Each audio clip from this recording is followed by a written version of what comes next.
Welcome to the Find Your Leadership Confidence podcast with Vicki Noethling. You are about to discover impactful lessons that help you grow as an individual, grow your confidence, and find the positive and good within you, so you powerfully and authentically become the best version of yourself. Be sure you visit our website at www.findyourleadershipconfidence.com. While you're there, subscribe to us via your favorite network. Now tune in, get ready, and enjoy the journey of emerging as a leader of exception in the 21st century. Welcome, everyone, to the Find Your Leadership Confidence podcast. I'm your host, Vicki Noethling, coming to you from Roswell, Georgia. The goal of this podcast is to bring topics and guests that will empower you to become that confident leader and take your business or your life to the next level. My host or my guest today is none other than Martin Salama. And let me tell you about his great background here. Martin is known as the architect of the Warriors L.I.F.E, L, capital I, capital F, capital E code. We'll talk about that in a little bit. He specializes in helping people frustrated in their life quickly shift their mindset to uncover their greatness so they can live true potential and enjoy life. An example of what he's achieved is a client like Roberta, who lost her six-figure job due to COVID and came to Martin depressed and felt very lost. Within a short time, she had, quote, direction, focus, and a renowned energy around all the possibilities she could pursue, and getting back on track to enjoy life. The key to his success is he's mastered the ability to live incredibly full every day. Get those letters? Which he turned into the acronym LIFE and created the Warriors L.I.F.E Code coaching program. Today, we're going to talk a little bit about that life, clarify your vision to achieve the life you want. Please join me in welcoming my guest, Martin Salama. Hello, Martin. Hi, Vicki. I'm so excited to be here with you. Thank you so much for having me. Oh, it's just such a great topic. And, you know, a lot of what you talked about in the bio, I think a lot of people can resonate with. It was really a time of reflection. I think the world needed all to reflect. And so there was a lot of confusion, a lot of people kind of not knowing where to turn, what to do, and needed some advice. And so it's wonderful that people like yourself have come out and lend a helping hand. We always start with an easy question, which is, what part of the country, where do you live? Well, it's a sort of easy question for me because 10 months out of the year, I live in Brooklyn, New York. And then in the summertime, I live down by the Jersey Shore. Just to get a breeze now. Exactly. So let's just talk right about what does the Warriors L.I.F.E Code really mean? So for me, the warrior part came as a result of the pandemic. Yeah. The life part was before that. So let me go back a little bit to the life part, and then I can go to the warrior part. So in around 2014, 2013, I had just come through some huge personal transformations that started in 2008 when the world fell apart financially. Yeah. And I was part of the ones that fell apart financially. I was working on a project for 5 years with my wife to build a multi-million-dollar health club and tennis center down by the Jersey Shore. And it took us 5 years because we were going through all of the things you need to do to get to the point to build. You know, finding the land, doing the feasibility study, getting architects, engineers, going to the city, getting their approvals, and then saying, go do civil engineers, make sure you have enough traffic, but the traffic is good, enough parking and all that. And if it was in 2006 or 7, they would have said to me, here's the money, kind of like when you go to Costco. So the women on the end of the aisles handing you samples. Yeah, That's the way they were giving out money in the 2006, 2007. As a matter of fact, I refinanced my house a few times along the way to help pay for what we were doing. Yeah. By that time in 2008, we were over $3 million between our money and our investors' money into the project. Mm. And we go to the bank and they're like, yeah, we're not lending now. I'm like, what are you talking about? You said, come when you're ready.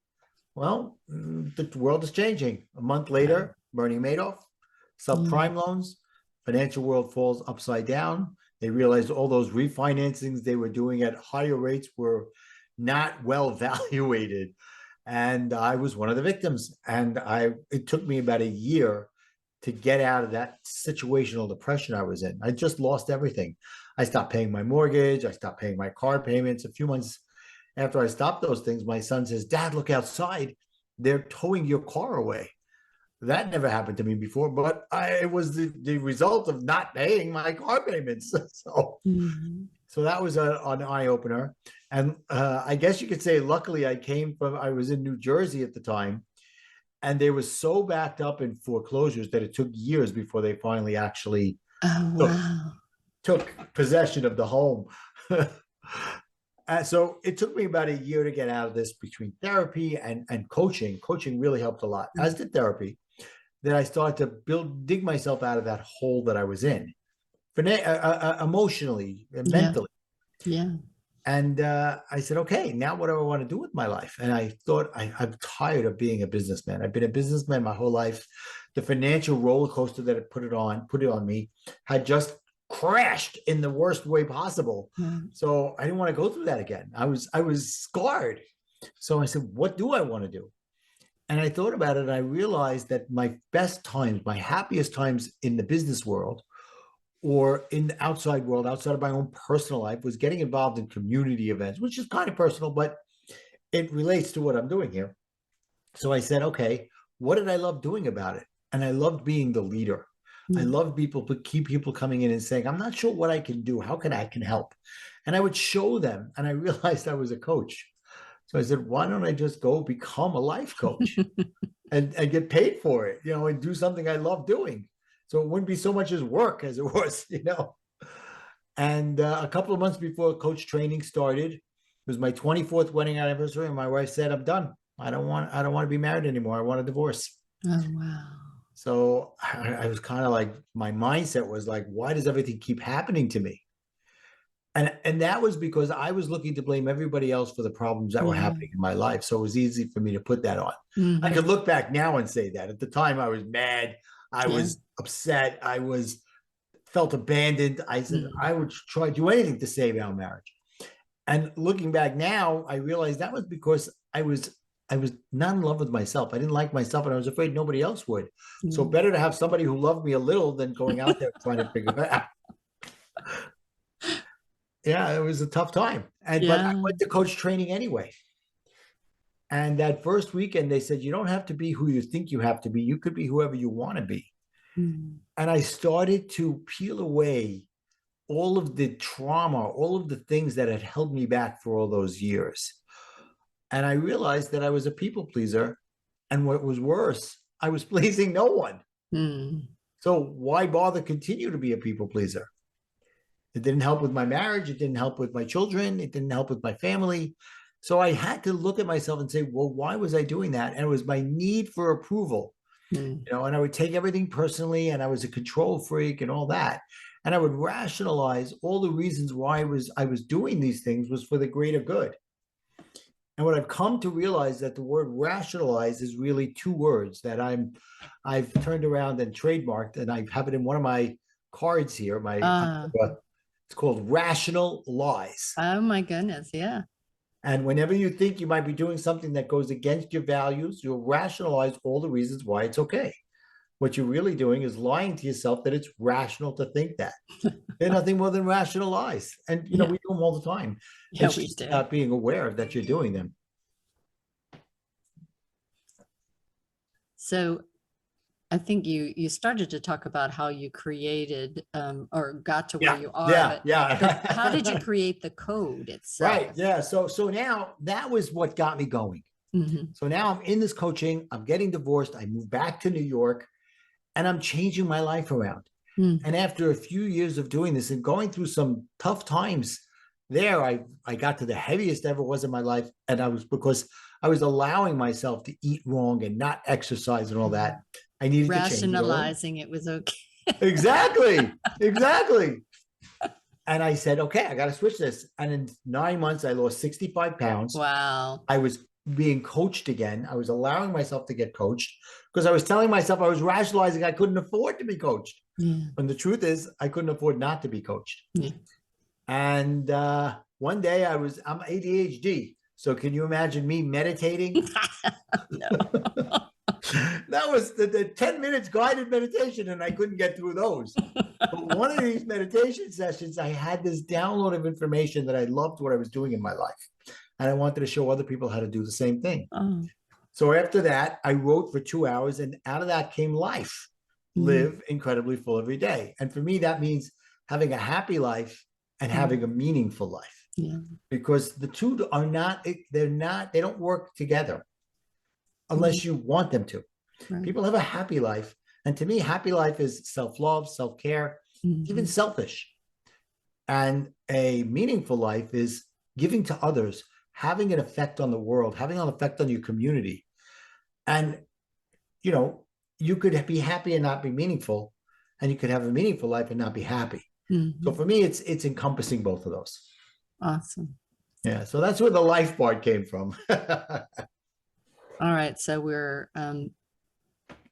wanting to know now, you've created this code. You have this coaching business starting. How did you start to use it to know that it was going to be impactful in others?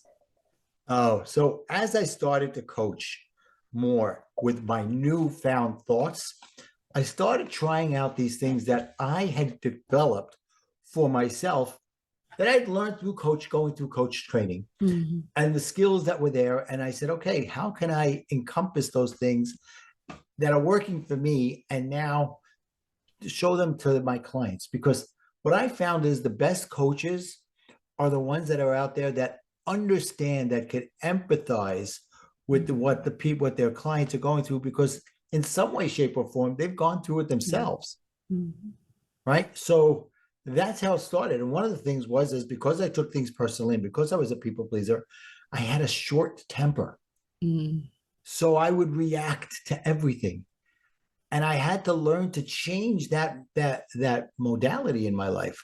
That was a default tendency I had. So I had to learn to stop reacting to everything and start learning to listen better and to understand and recognize that I was taking everything personally and learn how to respond. So I started to build my emotional strength. And that was one of my cornerstones in my business, in my coaching, is showing other people how to build their emotional strength.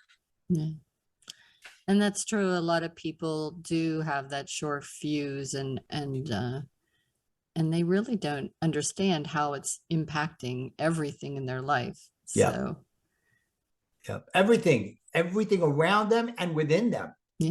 Their stress levels are high because of it. And they then want to turn around and blame everybody else for it. And I would imagine their life expectancy is impacted too. That having stress like that's not going to help your heart, for sure. I'm sure. Absolutely. So what is someone going to gain by working with you? Right. So for me, my course is called the Warriors Life Code. But really what it's doing, it's taking someone who's been worried about everything that's going on and helping them become a warrior instead. So go from a warrior to a warrior, as it were. Depending on what part of the country you're. My Brooklyn accent screws that up very easily. That's why I prefaced it with the warrior. And the warrior part came because of people like Roberta, who came to me during COVID, worried about what they're going to do next. And what happened was COVID started. It was March, right? March 2020, and they go, "Oh, we're going to be down, for 2-3 weeks, and then everything will be great." Well, personally, I found a way to get out of the house every day. I'd put the mask on, I'd put the gloves on to go to the supermarket. I needed to get out, Yeah. and 2 months into it, we're still locked down. Mm-hmm. And I turned to my wife. I got married again, by the Oh, way, 5 congratulations. years ago. And I turned to her and I said, you know what? Let's get out. Let's go to Manhattan. We live in Brooklyn. Let's go to Manhattan. And if you know anything about Manhattan out there, driving up Fifth Avenue, down Fifth Avenue can take you a very long time. Mm-hmm. Well, I was able to drive straight down Fifth Wow. Avenue and not miss one traffic light Wow. because there were no cars. And I turned to my wife. I said, Sarita, where is everybody? What are they all worried about? Go outside, put the mask, even put the gloves, get outside. Everybody was in that mindset that, oh my God, the world is falling. The sky is falling, it's falling apart. Mm. And I realized the last 10, 12 years going through the loss of my business, my divorce, the weight, your weight things that I went through, that I can get through anything. And I wasn't going to worry about it. So I got onto Facebook. I said, guys, I get it. I want to show you how to go from being a warrior to a warrior. And someone like Roberta reached out to me and said, please show me how I can stop worrying about everything. Yeah. And it was a shift of a mindset from that mindset of lack and I can't and scarcity to a mindset of abundance and why can't I? How can I? And let's just go for it. Yeah. It really was a time for those that took advantage of it, a time of really innovation and creativity, out of desperation, I guess. It could be out of desperation. For me, I looked at it as, okay, I've had all these thoughts in my mind. Now let me put it down. Let me make it a course. Let me take it further. And I had people like Roberta, another one, Josh, who were open to allowing me to try my methods that I was creating for myself and my clients. And now that I was memorializing them, to put them into action. And it was great. So how can this help your relationship with everyone in your life? Those close, those clients, whomever. Yeah. So, what happens is that for me, I would get into, somebody would come up to me. I'll give you a perfect example of my own personal life.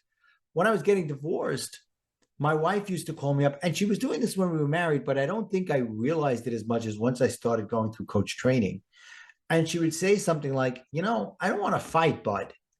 Now, for me, she just hit the buzzer. She just hit the buzzer. And in my head, I went, let's get ready to rumble. The challenge has been accepted. And I would get upset. She'd tell me what it was, and I would immediately get upset, and I would react, and I would just fly off the handle. And then she'd say, I just told you I don't want to fight. And you're fighting. You started the fight. And I started to realize that, wait a minute, whether she was doing it consciously or unconsciously, I'm not saying she did it to start the fight, because maybe deep down she wasn't. I needed to change how I was showing up so that she would change how she was showing up. So in the beginning, I went to the other extreme. Okay. And she would call me up and she'd say that, and I'd hang up on her. Oh, well, that's not. And she'd call me back. She goes, what the heck was that? I go, well, you said you didn't want to fight, so I hung up. And then I needed to refine that and say, I got to find middle ground here. And I started to learn that it's the way if I kept my tone at an even keel, then so would she. Because if I lost it, no matter what happened, I was already up there. Whether she came up or not, I was already on my high horse, as it were. So I needed to learn that. And I conditioned myself. And really, I also conditioned her to stop saying those words. And I learned to stop reacting to that and stop saying, I'm sorry I did that, but, you were doing this and this was happening. And that's not really an apology. So I needed to rethink those things. So once I did it, I realized if I can do it, I can show others how to do it too. Yeah, that's absolutely accurate. I come from a large family, and my sister and I shared a room together most of my life, and we were only 13 months apart. And so, and she loved to argue. And I did not love to argue, but she would always trigger me, as you were saying. And I just at one point just found in my, I guess, sophomore year of high school, if I didn't react, if I didn't have it phase me, which took a lot of self-control. Oh yeah.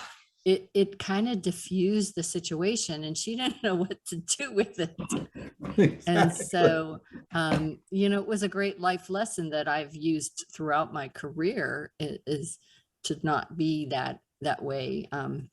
Not be, as you said, the person who raises the volume, that wants to Exactly. always be right. I learned to be okay not to be right all the time. Yeah. And if you go into those situations and you stay level, one of two things are going to happen. Either that person is going to eventually come down to your level, or they're going to give up and just say, I can't do this anymore. Yeah. Because you're not engaging with them. Mm-hmm. Yeah. She would often walk away because Exactly. she didn't know what else to do. And then that served me fine. Great. You walked away. I didn't do anything, but No. Exactly. So it was better than hanging up the phone, right? Right. Which is, like I said, it was the other extreme. Mm-hmm. So I had to find that middle ground. Yeah. So what hurt or pain do you find your clients coming to you with? We heard about your pain and your hurt, but as as these different clients, I'm sure there's different stories, if you will. Yeah. So what typically have you heard over the last several years of doing this, of what people are drawn to you or in your program? I think a lot of people feel that they have someone who's been through the ringer, as it were, and has come out the other side stronger. And they're like, well, if you can do it, can I do it too? And I have I mentioned Josh earlier. Josh is someone who came to me. He's like, I'm giving up on happiness. If I'm just good, maybe I can just be a conduit to make other people with whatever they're doing in their world by working for them and with them to make them happy. And I'm like, what kind of life is that? Yeah. Or people come to me and they go, is this all there is? And my answer is surprisingly yes, but it's the way you're looking at it that makes the difference. They're like, no, this is not all there is. There's a lot more, but there is, but it's right in front of you right now. And it's just that you're looking for the problems instead of looking for the opportunities. Yeah. Because that's who I was. I was always looking, I came up with this great idea, but it's never going to work. Yeah. How could it work? Well, I'm self-defeated. Yeah. It's that self-fulfilling prophecy. Yeah. In some of my talks that I do, I talk about my 4-year-old grandson and how a child that age thinks they can do anything. They can be Superman. They can be Spider-Man. They can do anything. Yeah. And I always talk about, we need to get back to that confidence that 4-year-old has. Yes. Like, before we say we can't or shouldn't or what any other int you can add to it, think about, well, why not? What if? I love the what ifs. Yeah. What if? Yeah. And that's what I watch my grandchildren. I have 8 grandchildren. Oh, lucky you. So I'm very fortunate. As a matter of fact, my daughter-in-law was here a little while ago to pick up my daughter to babysit. So 2 of the kids were around. So she came in with them. And the little one, he's about a year and a half. And he's just looking around. And at first he's always like, I don't want to talk to you. And then I start smiling and singing a song that he likes. And all of a sudden he's like, oh yeah, that's Papa. I like when he sings and I like when I get some. And I'm learning to give them their freedom. Whereas when they were growing up, I was that control freak in me, was that helicopter parent who always, or even worse, safety net parent. Oh, don't do that. You're going to get hurt. No. And then when they did, I'd be there to pick up the pieces for them. Now my kids are like, who are you? They know they can come to problems with me and I'm not going to give them solutions. I'm just going to ask them questions so that they can figure it out themselves. And you're teaching them to do that themselves, which is a great example. Exactly. Awesome. Yeah. It's time now for rapid fire. So let's see. I think we can do a couple of these. So talk to us a little bit more about what you think mindset is in terms of achieving goals, being happy, living an abundant life. Yeah. How important is mindset? You know, it's the cornerstone of everything. If you set yourself up in the morning with the right mindset of positivity, gratitude, and opportunity, instead of waking up and saying, oh, I got to go to work today. And oh my God, this is going to kill me. And oh my God, that happened. And how am I going to take care of this problem? Instead of trying to find the solutions by looking for the opportunities, that's where it starts. So if you wake up in the morning and you give yourself the opportunity to set on the day in the right way, things will start happening with the gratitude. It starts with gratitude. So true. All right. And you have in your bio, you talked about abundance versus lack. Yeah. Let's talk a little bit about that concept of abundance versus lack. So we touched on it before when we talked about I can't versus how can I and I can't. So it starts there. But on a deeper level, it's about what type of an awareness do you have? Everybody says I'm self-aware. But after I talk to them and explain to them the differences, they start to see that really maybe they're not self-aware. And what they really are is self-conscious. And it's the self-consciousness that builds on that lack mindset. Yeah. And the self-awareness builds on the abundant mindset. Yeah. Goes back to that 4-year-old. They're not self-conscious. That's right. I can do anything. Yeah, that's right. Nobody's told them that they needed to do something differently. Right. And then and it's the ego, it's the approval from all over the place that holds you back. Yeah, It's the gremlin in your head saying, you can't do that. Why not? Because my head says I can't. Yeah.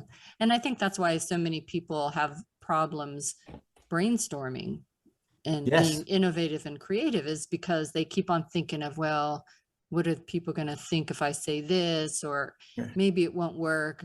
And you know how you do have those people that are negative Nellies or whatever that are telling you it won't work before they even hear the idea or understand that your idea is not maybe the final product, that their inputs and others' inputs could make it an awesome thing.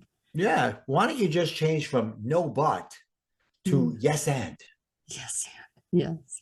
Awesome. All right. It has flown by. It's been so enjoyable talking with you, but it's time now for me to share my screen. So those that have enjoyed this conversation will be able to connect with you and learn more about what you do and see how you might help them. So I'm going to share my screen. If you are just listening in, I will read the website for you, but everything, as I always remind you, is available from my YouTube. So you can subscribe to that, or you can go to my website of findyourleadershipconfidence.com. So we can go to https://thewarriorsLifecode.com. That's TheWarriorsLifeCode.com, thewarriorsLifecode.com. On social media, you can find him on Facebook with his name, Martin.Salama.7. LinkedIn is Martin Salama, and then some other things. If you start with Martin Salama, you'll find yes, for sure, his pictures out there. And Instagram is Instagram.com, the Warriors Life, again, same spelling as above, the Warriors Life Code. And then YouTube, again, search his name, Martin Salama, capital M, capital S. I'm going to let Martin talk to you about the call to action of what you can find on his website and some gifts that he has.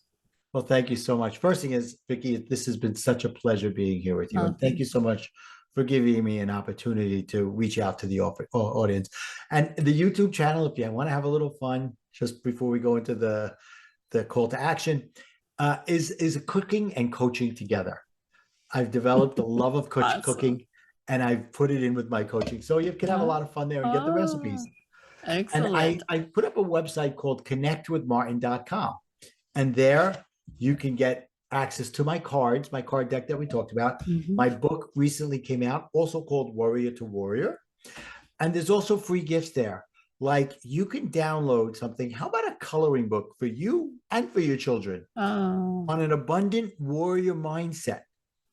nice. That'd be great. And then there's also a link if you want to reach out and have a conversation with me for free. Perfect. Perfect. So again, go to connectwithmartin.com, all small letters, connectwithmartin.com. And that book is Warrior, spelled with the ORR, right? And then to Warrior with the WARR. Our Pittsburgh and New York accents. Hopefully you can. That's it. My New York accent screws me up all the time. Forget about it. Forget about it. It's been just wonderful talking with you, two like minds. It's lots of fun. And Right. I hope that you had as good of time as I did in interviewing you. It was I really did. wonderful. I totally did. Thank you so much, Vicki, for having me here. This has been a pleasure. And you are just a wonderful host.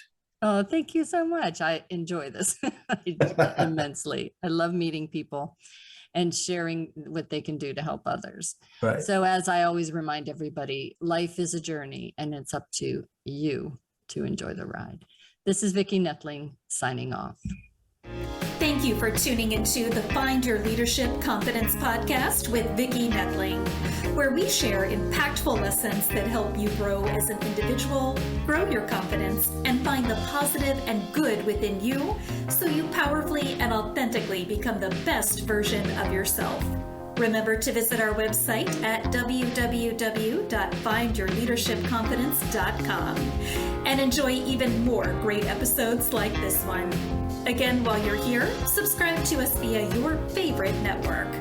We look forward to seeing you next time on the Find Your Leadership Confidence podcast.